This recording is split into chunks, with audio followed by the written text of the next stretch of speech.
नमस्ते दोस्तों, बोध इनसाइट पे आपका स्वागत है। आपने कभी नोटिस किया है, आप जब चुप बैठे होते हो लेकिन अंदर एक आवाज चल रही होती है, कुछ कहती हुई, कुछ जज करती हुई, कुछ डराती हुई। और सबसे अजीब बात, वो आवाज आप नहीं हो, फिर भी आप उसे ही अपना मान लेते हो। द अनटेथर्ड सोल बुक इसी कंफ्यूजन को तोड़ती है। ऑथर एक सिंपल सवाल से शुरू करता है, अगर तुम अपनी सोच को सुन सकते हो तो सोच तुम कैसे हो सकते हो? सोचो इस बात को। जब दिमाग कहता है मैं इनफ नहीं हूं, तो उस थॉट को सुनने वाला कौन है? जब दिल कहता है मुझे डर लग रहा है, तो उस डर को देखने वाला कौन है? वही सुनने और देखने वाला तुम हो। अब हम इस बुक के most important the inner voice को समझते हैं। हम पूरी जिंदगी इस इनर वॉइस के इंस्ट्रक्शंस फॉलो करते रहते हैं। ये मत करो, लोग क्या कहेंगे, पास्ट में ये हुआ था, फ्यूचर रिस्की है। और धीरे धीरे ये आवाज ही हमारी आइडेंटिटी बन जाती है। लेकिन ऑथर कहता है ये आवाज सिर्फ एक मेंटल हैबिट है, सत्य नहीं। सिंपल बट शॉकिंग रियलाइजेशन ये होती है। सोचो, अगर आप अपनी सोच होते तो आप उसे कभी देख ही नहीं पाते। जैसे आंख खुद को देख नहीं सकती, लेकिन आप थॉट्स को देख पा रहे हो, सुन पा रहे हो, ऑब्जर्व कर पा रहे हो। इसका मतलब क्लियर है, तुम सोच नहीं हो, तुम वो हो जो सोच को देख रहा है। ये चीज हमें बहुत लेट समझ में आती है कि हम सफर यानी पीड़ित क्यों रहते हैं। ऑथर कहता है हम सफर इसलिए नहीं करते क्योंकि लाइफ हार्ड है, हम सफर इसलिए करते हैं क्योंकि हम हर थॉट को सीरियस ले लेते हैं, हर मेमोरी को पकड़ के रखते हैं, हर इमोशन को आइडेंटिटी बना लेते हैं और फिर कहते हैं ये मेरी लाइफ है। हमें अपनी लाइफ को चेंज करना चाहिए। हम इनर शिफ्ट करते हैं। बुक का पहला शिफ्ट ये है, इनर वॉइस को बंद करने की कोशिश मत करो, सिर्फ उसे सुनो बिना फॉलो किए। जैसे रेडियो चल रहा हो और आप बस सुन रहे हो। जब आप फॉलो नहीं करते, आवाज धीरे धीरे वीक हो जाती है। इस चीज को समझ लो, जिंदगी आसान हो जाएगी। अगर आप अपनी सोच से थोड़े से भी अलग हो पाए तो आप समझ जाओगे फ्रीडम बाहर नहीं है, फ्रीडम अंदर ऑलरेडी मौजूद है, बस आप उसे पहचान नहीं रहे। हर दिन जो आवाज आपके दिमाग में चलती है वो एडवाइस देती है, जज करती है और डर दिखाती है। और प्रॉब्लम ये नहीं कि आवाज चल रही है, प्रॉब्लम ये है आप उसे सच मान लेते हो। ऑथर कहता है इनर वॉइस एक कमेंटेटर है, डिसीजन मेकर नहीं। सोचो, जब दिमाग कहता है तुम फेल हो जाओगे, तो क्या वो फ्यूचर देख सकता है? नहीं, वो सिर्फ पास्ट का डेटा यूज करता है और उससे फ्यूचर पे प्रोजेक्ट कर देता है। इसलिए इनर वॉइस कभी भी फ्रेश नहीं होती, वो पुरानी होती है। हम बचपन से ही इनर वॉइस को फॉलो करना सीख जाते हैं। स्कूल, सोसाइटी, पेरेंट्स सब ने एक स्क्रिप्ट लिख देती है, सेफ रहो, रिस्क मत लो, लोग क्या कहेंगे।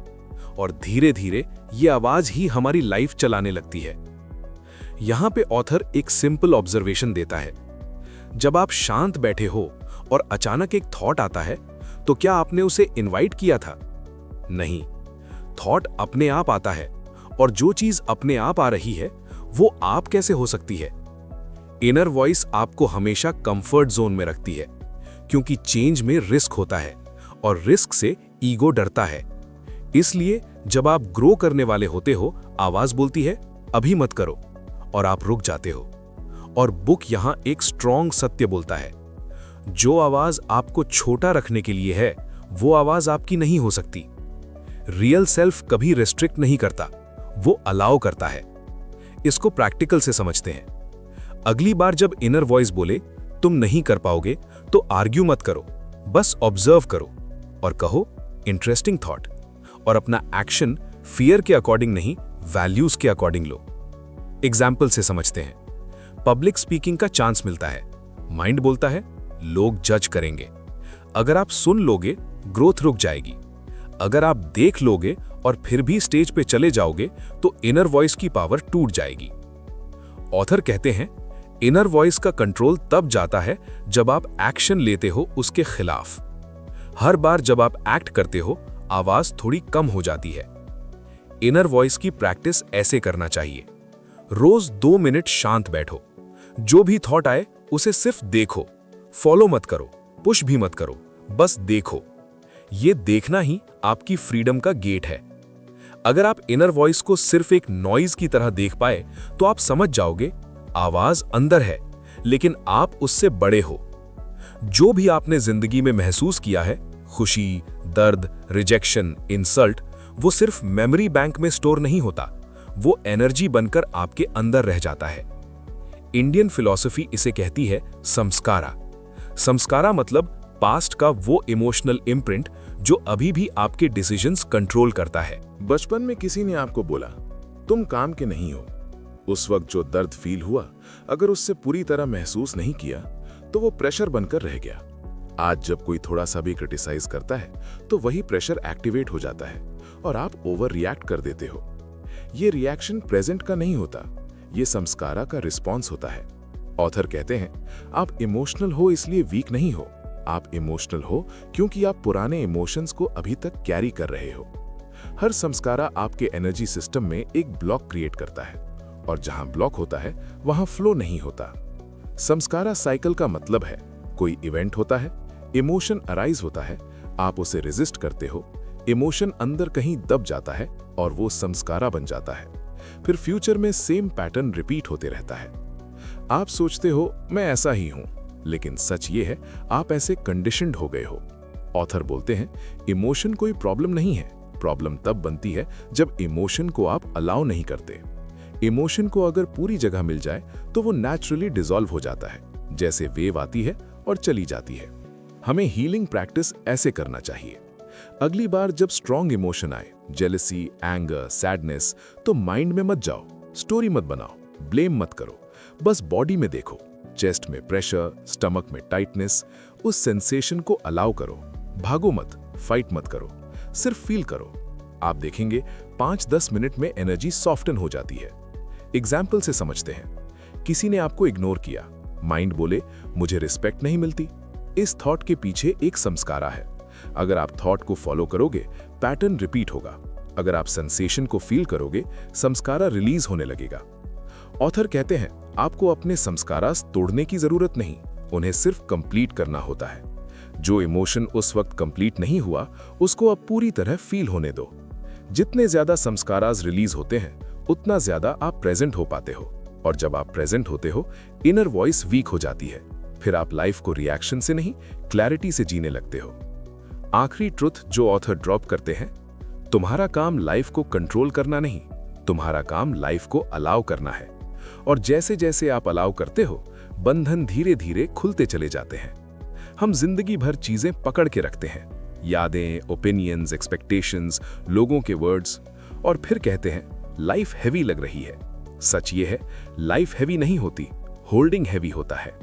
ऑथर कहता है जो चीज आप पकड़ के रखते हो वो आपको पकड़ लेती है, और जब पकड़ने की आदत बन जाती है तो फ्रीडम भूल जाती है। लेटिंग गो का मतलब लोगों को छोड़ देना नहीं होता। लेटिंग गो का मतलब होता है अंदर की रेजिस्टेंस को छोड़ देना। जो हो चुका है उसके साथ लड़ना बंद कर देना। ये माइंड का ट्रैप होता है। माइंड कहता है इसे छोड़ दिया तो मैं टूट जाऊंगा, ये दर्द मुझे डिफाइन करता है। लेकिन ऑथर एक सिंपल सवाल पूछता है, अगर ये दर्द तुम हो तो तुम इसे देख कैसे रहे हो? जो चीज ऑब्जर्व हो रही है वो आप कैसे हो सकती है? प्रैक्टिकल से समझते हैं लेटिंग गो कैसे किया जाता है। जब भी कोई चीज ट्रिगर करे, गुस्सा, जेलसी, फियर, तो तुरंत रिएक्ट मत करो। स्टेप 1, नोटिस करो, अभी अंदर प्रेशर है। स्टेप 2, माइंड में स्टोरी मत बनाओ, बस सेंसेशन को अलाउ करो। स्टेप 3, अपना फोकस बॉडी में रखो और सांस नेचुरली चलने दो, बस इतना। एनर्जी अपने आप मूव हो जाएगी। एग्जाम्पल, किसी ने आपको डिसरिस्पेक्ट किया।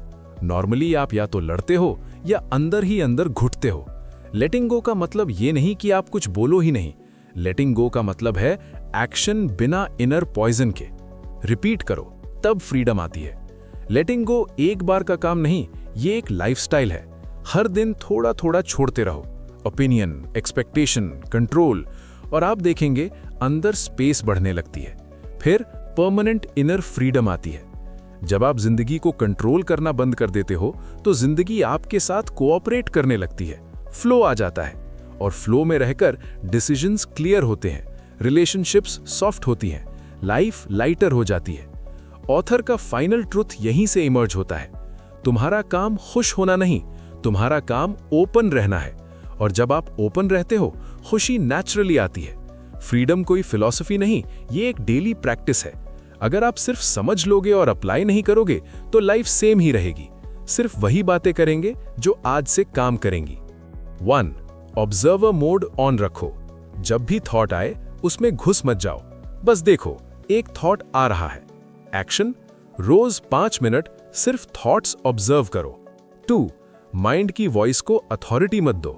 हर थॉट कमांड नहीं होता, ज्यादातर सिर्फ हैबिट होता है। एक्शन, अगली बार माइंड बोले मत करो, पूछो ये फियर बोल रहा है या क्लैरिटी। 3. इमोशन आए तो बॉडी में रहो। इमोशन को सोच से नहीं, प्रेजेंस से रिलीज किया जाता है। एक्शन, इमोशन आए चेस्ट फील करो। 5 डीप नेचुरल ब्रेथ्स। 4. संस्कार्स को कंप्लीट करो। जो इमोशन पहले दब गया था उसको अब पूरा फील होने दो। एक्शन, रेजिस्टेंस छोड़ दो, अलाउ करो, एनर्जी खुद डिसॉल्व होगी। 5. लेटिंग गो को रिएक्शन से पहले लाओ। रिएक्ट करने से पहले 2 सेकंड का गैप बनाओ। एक्शन, ट्रिगर आए पॉज करो, बॉडी फील करो, फिर रिस्पॉन्ड करो। 6. कंट्रोल छोड़ने का प्रैक्टिस करो। सब कुछ मैनेज करना आपका काम नहीं। एक्शन, रोज एक चीज कॉन्शियसली जाने दो। 7. वैल्यूज से एक्शन लो, फियर से नहीं। फियर शॉर्ट टर्म सेफ्टी देता है, values long term peace. Action, decision के वक्त पूछो ये फियर का डिसीजन है या ट्रूथ का। 8. लाइफ को टीचर बनाओ। हर सिचुएशन प्रैक्टिस है, पनिशमेंट नहीं। एक्शन, प्रॉब्लम आए तो पूछो ये मुझे क्या सिखा रही है। 9. ओपन रहने की प्रैक्टिस करो। दिल बंद होता है जब एक्सपेक्टेशन होती है। एक्शन, लोग जैसे हैं उन्हें वैसे ही अलाउ करो। 10. अभी में रहने की हैबिट बनाओ। फ्रीडम फ्यूचर में नहीं, अभी अवेलेबल है। एक्शन, दिन में 3 बार रुककर सिर्फ सांस फील करो। अब इसका कंक्लूजन को समझते हैं। तुम्हें बेटर इंसान बनने की जरूरत नहीं, तुम्हें सिर्फ फ्री इंसान बनने की जरूरत है। जो कुछ भी तुम नहीं हो उसे छोड़ते जाओ, जो बचता है वही तुम हो। फ्रीडम कोई अचीवमेंट नहीं है, फ्रीडम तुम्हारी नेचुरल स्टेट है। तो दोस्तों, आज से ही इस 10 एक्शन पॉइंट्स अपनी जिंदगी में अप्लाई करें और अपनी जिंदगी को बेहतर बनाओ। और समरी यूजफुल लगी हो तो लाइक, शेयर और कमेंट जरूर करें। और ऐसे ही वैल्यूएबल नॉलेज के लिए बोध तिनसाइट को सब्सक्राइब करें। तो आज के लिए इतना ही। थैंक यू दोस्तों।